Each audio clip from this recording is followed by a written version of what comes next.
విక్రమ్ టీవీకి సబ్స్క్రైబ్ చేయండి. Subscribe to Vikram TV. Subscribe to Vikram TV. Subscribe to Vikram TV. Subscribe to Vikram TV. Subscribe to Vikram TV. Please like, share and subscribe to Vikram TV. కుటుంబ ప్రభుత్వం ఏం చేసిందని గౌరవ ముఖ్యమంత్రి గారు చాలా అద్భుతంగా తెలియజేశారు. ఈ కష్టం వెనుక ఒకసారి మనం చేసిన విషయాల కంటే కూడా ముందు మనం మాట్లాడుకోవాల్సింది మనం ఏం ఇన్హెరిట్ చేసాం, ఏం వారసత్వంగా వచ్చినాయి ఒకసారి చూస్తే అధ్యక్ష, గుంతలు, శిథిలమైపోయిన రోడ్లు, విచ్చలవిడిగా పెరిగిపోయిన గంజాయి వనాలు, ఇసుక దోపిడీలు, రివర్స్ టెండరింగ్లు, నిర్వీర్యం అయిపోయిన పంచాయతీలు, ఆరోగ్యశ్రీకి ఇవ్వని డబ్బులు, రామతీర్థం రాముల వారి విగ్రహం నరికివేతలు, 219 ఆలయాలు అపవిత్రం చేయడాలు, మద్యం దోపిడీలు, ఎర్రమట్టి దిబ్బల దోపిడీలు, కూల్చివేతలు, వీటిని వారసత్వంగా తీసుకొచ్చాం అధ్యక్ష. ఆ వారసత్వం మనకి సంక్రమించిన తర్వాత గత ఎన్నికల సమయంలో ఈ వరుస దోపిడీలు, వీరి అరాచకం చూసి ఏ విధంగా దీన్ని రాష్ట్రాన్ని తిరిగి గాడిలో పెట్టాలి అని ప్రతి ఒక్కరి ఆకాంక్ష అధ్యక్ష. ఆ సమయంలో 3 సార్లు ముఖ్యమంత్రిగా చేసి ఈ రోజున భారతదేశంలో తెలుగువారు భారతీయులు ఎక్కడున్నా సరే దాంట్లో దాదాపు సగం వంతు తెలుగువారే ఉండడానికి ముఖ్య కారకులు. నాలెడ్జ్ ఎకానమీ అనేది ప్రాతిపదిక చేసుకొని దాన్ని దేశమంతా విస్తరించిన ఒక విజనరీ, అలాంటి అనుభవం గల ఒక పాలసీ మేకర్ ముఖ్యమంత్రి, ఆయన్ని కూడా ఇబ్బందులు పెట్టి ఆ రోజు జైల్లో పెట్టినా, ఆయన్ని ఎన్ని రకాలుగా పెట్టినా ఒకటే అనుకున్నాం, ఇలాంటి వారసత్వంగా వచ్చిన సమస్యలను మనం ఎలా అధిగమించగలం అని. ఈ రోజున 150 రోజుల పాలనలో ముఖ్యమంత్రి గారు చెప్పింది, గౌరవ ముఖ్యమంత్రి గారు చెప్పింది చాలా ఉత్సాహం ఇచ్చింది, ఉత్సాహాన్ని నింపింది, భవిష్యత్తు పట్ల విశ్వాసాన్ని తీసుకొచ్చింది. సో మనస్ఫూర్తిగా వారికి నా ధన్యవాదాలు తెలియజేసుకున్నాను అధ్యక్ష.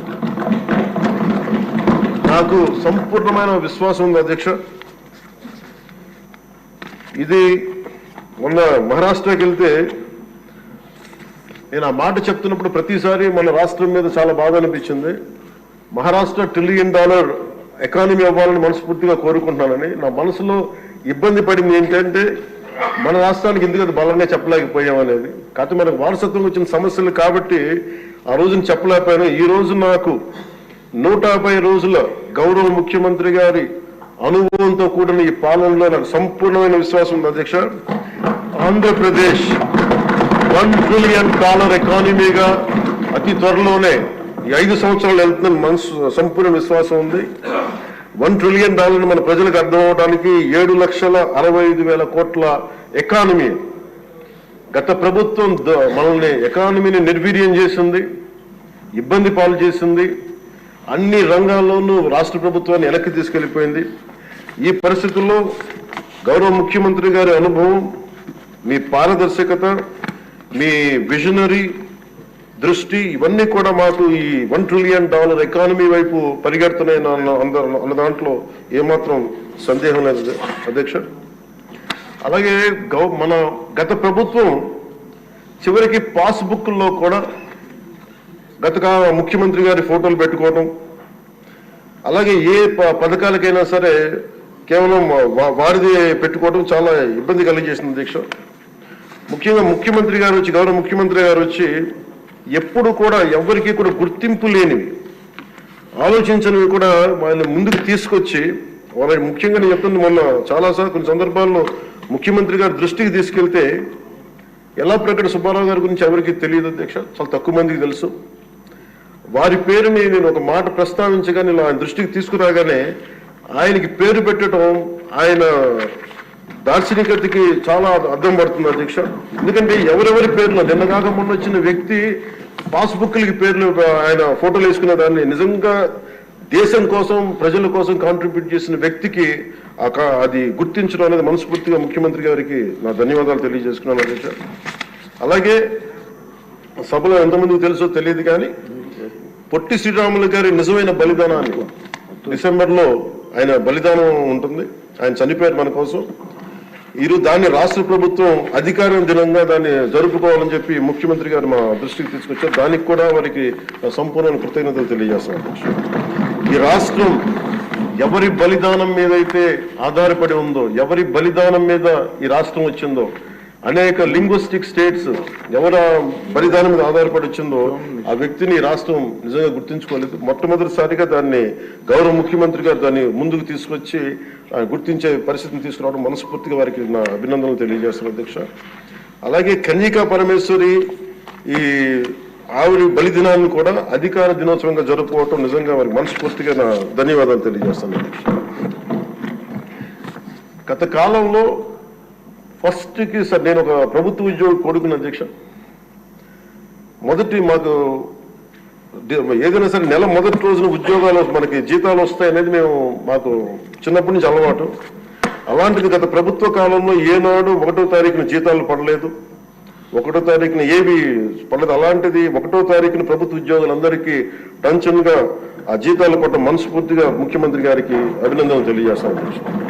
అలాగే 64 లక్షల మంది బెనిఫిషరీస్కి లబ్ధిదారులకి 4,000 చొప్పున వారికి 1000 రూపాయలు పెంచి మరి ఇవ్వడం మనస్ఫూర్తిగా వారికి నా అభినందనలు తెలియజేస్తాను. అది కూడా అందరం వెళ్ళి వారి చేతికి అంటే దీనికి ఏ వ్యవస్థ అవసరం లేదు, ఉన్న వ్యవస్థని సమర్థవంతంగా వాడుకొని ఇంటికి క్యాష్ చేరవేయటం మనస్ఫూర్తిగా వారికి నా అభినందనలు తెలియజేస్తాను అధ్యక్ష. అలాగే పంచాయత్ డిపార్ట్మెంట్ సంబంధించి 1,452 కోట్లు మేము ఇప్పటికి ఖర్చు చేసాం అధ్యక్ష. అలాగే ఇండిపెండెన్స్ డే సెలబ్రేషన్స్ కూడా చాలా ఘనంగా జరుపుకున్నాం, డబ్బులు పెంచి అనేక సందర్భాల్లో తెలియజేశాను. 13,326 గ్రామ పంచాయతీలకి జాతీయ ఉపాధి హామీ పథకం కింద పల్లి పండుగ ద్వారా 4,500 కోట్లు నిధులు విడుదల చేశాం అధ్యక్ష. అలాగే గౌరవ ముఖ్యమంత్రి గారి ఈ నాయకత్వంలో ఈ ప్యాడీ జ్యూస్ రైతులకు కావాల్సింది 1,674 కోట్లు రిలీజ్ చేసి నిజంగా మీరు రైతాంగానికి మీరు ఎంత అండగా ఉంటారో మాటలతో కాదు చేతుల్లో చూపించారు అధ్యక్ష. వారికి మనస్ఫూర్తిగా నా ధన్యవాదాలు.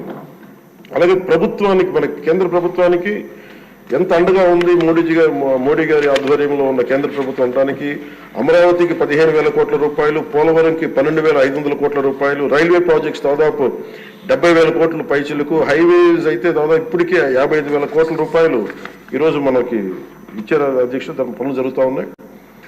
అలాగే ముఖ్యమంత్రి గారికి కూడా ముఖ్యంగా మిడ్ డే నేను అడిగింది ఏంటంటే ముఖ్యమంత్రి గారిని డొక్కా సీతమ్మ గారి పేరు ఏదన్నా పథకాన్ని క్యాంటీన్ పెట్టండి అంటే ఆయన ఏకంగా దీనిలో నారాయణ గారికి కూడా ముఖ్యమంత్రి గారు ప్రత్యేకంగా నా ధన్యవాదాలు తెలియజేస్తున్నాను అధ్యక్ష. మధ్యాహ్న భోజన పథకాన్ని విద్యార్థుల మధ్యాహ్న మిడ్ డే మీల్ స్కీమ్ కి డొక్కా సీతమ్మ గారి పేరు పెట్టడం మనస్ఫూర్తిగా వారి చేతులు ఎత్తి నేను నా మనస్ఫూర్తి గారికి కృతజ్ఞతలు తెలియజేస్తున్నాను అధ్యక్ష. అలాగే ఇలాంటి స్ఫూర్తి చూసి నాకు కూడా వ్యక్తిగతంగా నేను ముఖ్యంగా ఆయన లీడర్షిప్ ఎబిలిటీ, ఒక క్రైసిస్ వచ్చినప్పుడు ఒక నాయకుడు ఎలా ఉండాలి, ఒక వరదలు వచ్చినప్పుడు ఎలా ఉన్నారనేది మనకి విజయవాడ బొడుమేరు వరదలప్పుడు అసలు ఆయన చూపించిన నాయకత్వ పటిమ ఇవన్నీ చాలా ఆదర్శనీయం అధ్యక్ష. మేము వెళ్ళి కాళ్ళు మన చొక్కా మడిచి ఆయన దిగి బురదలో నడిచి దిగి ఆయన అవసరం లేదు, ఆయన చేయించవచ్చు. ఒక కమాండ్ సెంటర్లో కూర్చొని చేయగలిగే సత్తా ఉండి కూడా మా అందరికీ ధైర్యం నింపడానికి, మా అందరికీ భరోసా నింపడానికి, ప్రజలకు ఆ భరోసా ఇవ్వడానికి ఆయన నడిపించిన తీరు యంత్రాంగాన్ని చాలా అభినందనీయం అధ్యక్ష. అలాగే జల్ జీవన్ మిషన్ కి సంబంధించి అధ్యక్ష ఈ రోజున గత ప్రభుత్వం ఫిల్టర్ బెడ్స్ కూడా మార్చలేదు అధ్యక్ష. అంటే 4 లక్షలు అవుతుంది. అంటే ప్రతి నెల మొదటి లేయర్లో మొదటి శాండ్ తీసి అది అసలు కనీసం అది కూడా కనీసం ఫిల్టర్ బెడ్స్ మార్చని కాడికి ఈ రోజు పొద్దున మన అసెంబ్లీలో కూడా మాట్లాడిన గౌరవ సభ్యులు కొంతమంది తీసుకొచ్చింది కనీసం మనకి కిడ్నీ వ్యాధులు ఎక్కువైపోతుంది, కనీసం ఫిల్టర్ బెడ్స్ కూడా మార్చలేదు. కనీసం ఫిల్టర్ బెడ్స్ మార్చిన కొంత ఇంపాక్ట్ తగ్గుద్దని అంటుంటే నిజంగా అనిపించింది అధ్యక్ష. జల్ జీవన్ మిషన్ మేము ఇప్పుడు దాకా గౌరవ ముఖ్యమంత్రి గారి నాయకత్వంలో ఆయన విజన్ తోటి జల్ జీవన్ మిషన్ ఈ రోజున అందరికీ మాటిస్తున్నాం అధ్యక్ష, రాష్ట్రానికి మాటిస్తున్నాం. జల్ జీవన్ మిషన్ మన కేంద్రం మనకి గౌరవ ప్రధానమంత్రి గారి ఆశీస్సులతో గౌరవ ముఖ్యమంత్రి చంద్రబాబు గారి నాయకత్వంలో మునిపెన్నడూ లేని విధంగా భారతదేశంలోని ఎప్పుడు కూడా జల్ జీవన్ మిషన్ ఏ స్థాయి ఇది ఒక మౌనంగా చేస్తాం అధ్యక్ష. ఆ మాట మేము అందరం కమిటెడ్ గా ఉన్నాం అధ్యక్ష. అలాగే లా అండ్ ఆర్డర్ కి సంబంధించి లా అండ్ ఆర్డర్ లో 3 IPS ఆఫీసర్స్ ని ఏకకాలంలో సస్పెండ్ చేసిన ఘనత, వాళ్ళు చేసిన తప్పులకి ఆ ధైర్యం కావాలంటే ఆయన అనుభవం చాలా స్పష్టంగా తెలియజేస్తుంది అధ్యక్ష. అలాగే లా అండ్ ఆర్డర్ సంబంధించి ఇంకొకటి గంజాయి వనాలు పెరిగిపోయిన చోట తిరిగి శుద్ధి డ్రోన్స్ ను వాడి గంజాయిని అరికట్టడం. ఈ మధ్యలో కూడా మనం ఏ స్థాయికి వచ్చిందని పక్కన ఉన్న వైజాగ్ లో హాస్పిటల్ పక్కన చిన్న చిన్న పిచ్చి మొక్కలు కూడా పెంచేస్తాం. అంత ఇదిగా పెరిగిపోయిన దాన్ని ఉక్కుపాదంతో దాన్ని అణిచేస్తామని చెప్పింది చాలా స్ఫూర్తిదాయకం అధ్యక్ష. ప్రత్యేకించి సోషల్ మీడియాకి సంబంధించి అసలు ఇంట్లో ఆడబిడ్డలు బయటికి రావాలన్నా కానీ ఊళ్ళల్లో ఈ రోజున ఇక్కడున్న చాలా మంది గౌరవ సభ్యులు కానీ ముఖ్యమంత్రి కానీ వీళ్ళందరూ ఎంతో కొంత ఒక ఇన్సులేటెడ్ అధ్యక్ష. కొంతమంది అధికారులు తెలియచ్చు, లేదంటే మనుషులు ఉండొచ్చు, వీళ్ళు ఉండొచ్చు, కానీ నిజంగా సఫర్ అవుతుంది ఊళ్ళల్లో ఆడపిల్లల అధ్యక్ష. ఈ అలవాటు అయిపోయి గత ప్రభుత్వం చేసిన అలవాటు అయిపోయి ప్రతి ఒక్కళ్ళు ఒక ముఖ్యమంత్రి స్థాయి వ్యక్తిని బూతులు తిట్టడం, అన్ని తిట్టిన తర్వాత కూడా వాళ్ళకి అలవాటు అయిపోయి ఇంకెవరు తిట్టాలో తెలియక స్థానికంగా ఉన్న ఆడపిల్లల మీద కూడా వీళ్ళు అవాకులు చవాకులు పేలి పచ్చి బూతులు తిడతా ఉంటే ఎవరికి చెప్పుకోలేక వాళ్ళు ఇబ్బంది పడతా ఉంటే బయటికి రాలేకపోతున్నారు. క్రైమ్ మైండ్ సెట్ పెరిగిపోయింది, క్రిమినాలిటీ పెరిగిపోయింది. ఇలాంటి సమయంలో ఆయన ఉక్కుపాదంతో సోషల్ మీడియా యాక్టివిస్టులు అనే పేరు చెప్పుకొని గుండాలకి రౌడీలకి ఆయన తీసుకున్న చర్యలు, హోంమంత్రి అనిత గారు తీసుకున్న చర్యలు చాలా బలమైన అభినందనలు తెలియజేస్తాను. ఇదే కొనసాగాలని కోరుకున్నాను అధ్యక్ష. This should be a continuity of our entire governance. మన అడ్మినిస్ట్రేటివ్ లో ఒక భాగం అవ్వాలి అధ్యక్ష. మనస్ఫూర్తిగా వారికి నా ధన్యవాదాలు తెలియజేసుకుంటూ గౌరవ ముఖ్యమంత్రి గారికి నేను మాటిస్తున్నాను. గౌరవ సభ్యులందరూ కూడా ఇసుక దోపిడీలు కానీ లేదంటే మేము చేయాల్సిన పనులు ఎప్పటికప్పుడు మీరు మాకు ఆదేశాలు ఇవ్వండి సార్. మా ఆదేశాలు ఇవ్వాలని కోరుకున్నాను అధ్యక్ష. మేము బెల్ట్ షాపులు కానీ మా అందరి బాధ్యత లా అండ్ ఆర్డర్ గురించి మాట్లాడటం, మంత్రివర్గంలో ఏ శాఖలు అయితే తీసుకున్నామో ఆ శాఖల్ని సమర్థవంతంగా వారి విజన్కి తగ్గట్టుగా పనిచేయడం అధ్యక్ష.